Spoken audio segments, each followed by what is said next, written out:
Assalamualaikum warahmatullahi wabarakatuh. Selamat pagi semuanya. Untuk mata pelajaran pemeliharaan mesin sepeda motor, hari ini kita melanjutkan materi terkait sistem pendinginan sepeda motor.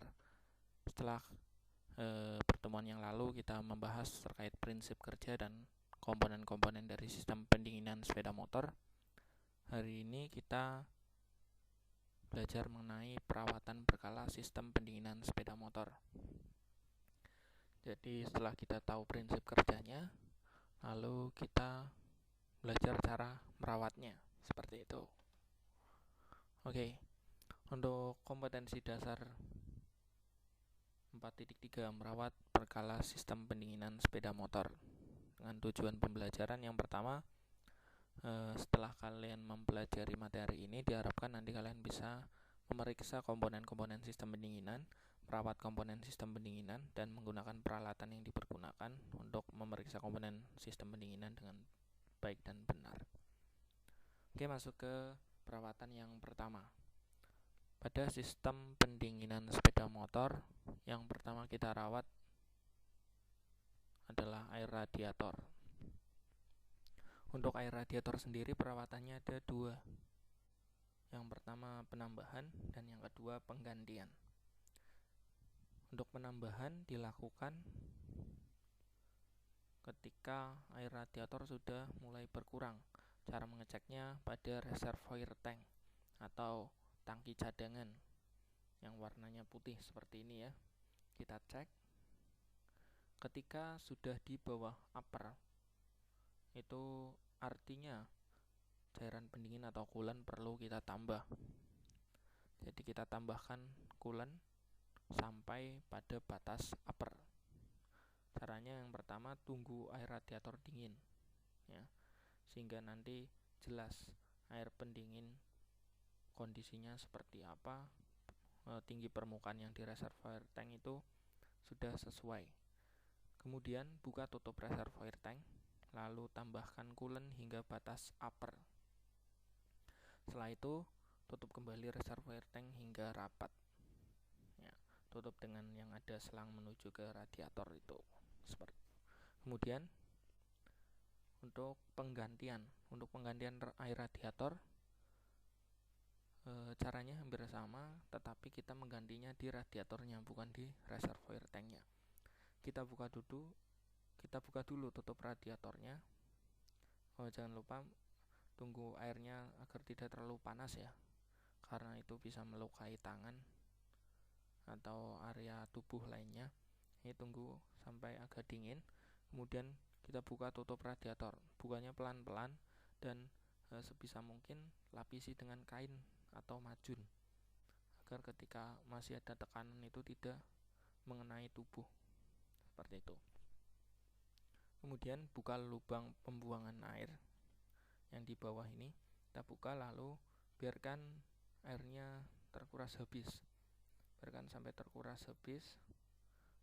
Kemudian ketika penggantian termasuk yang ada di reservoir tank. Di reservoir tank juga kita buang, kita ganti dengan yang baru. Setelah terkuras habis, tutup kembali, lalu isi dari tutup radiator dan kita isi juga yang ada di reservoir tank. Dan kapan kita menambahkan dan kita mengganti, itu di kisaran 12.000 km hingga 36.000 km. Jadi biasanya untuk air radiator itu sudah mulai kurang maksimal. Untuk pendinginan itu di kisaran 12 sampai 36.000 km. Dan untuk penambahan bisa dilakukan kondisional.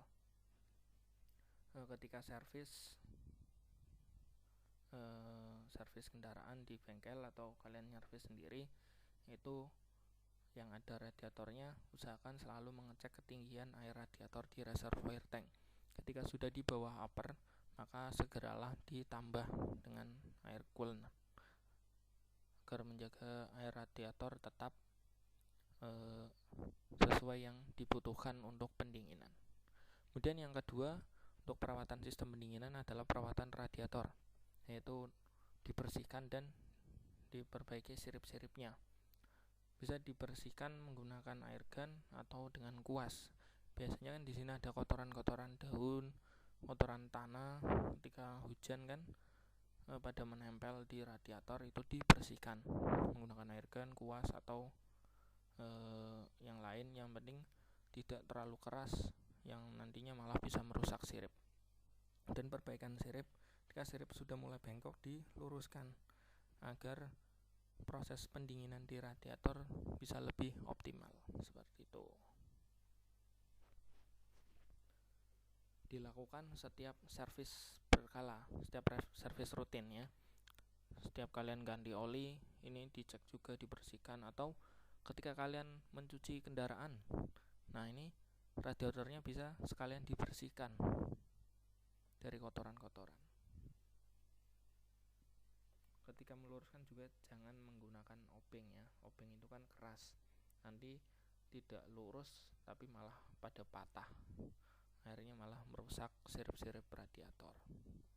Kemudian yang ketiga, pembersihan saluran. Nah, setelah diganti airnya, dibersihkan radiatornya, dan kita bersihkan salurannya.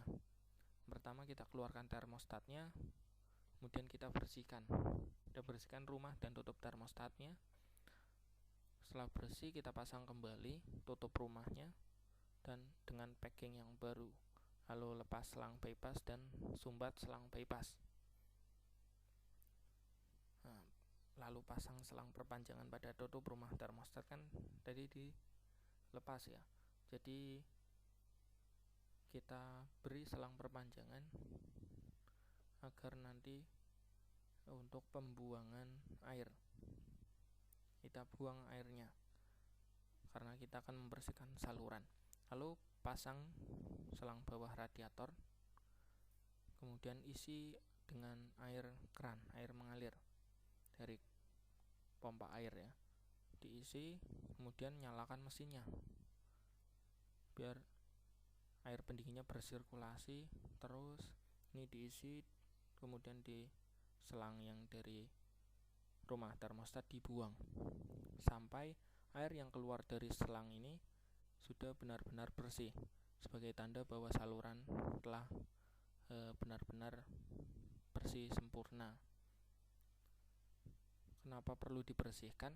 Karena jangan sampai kita sudah mengganti air radiator dengan yang baru, tetapi salurannya masih kotor. Nanti air radiator yang baru ikut menjadi kotor. Jadi perlu kita bersihkan salurannya dengan cara seperti itu.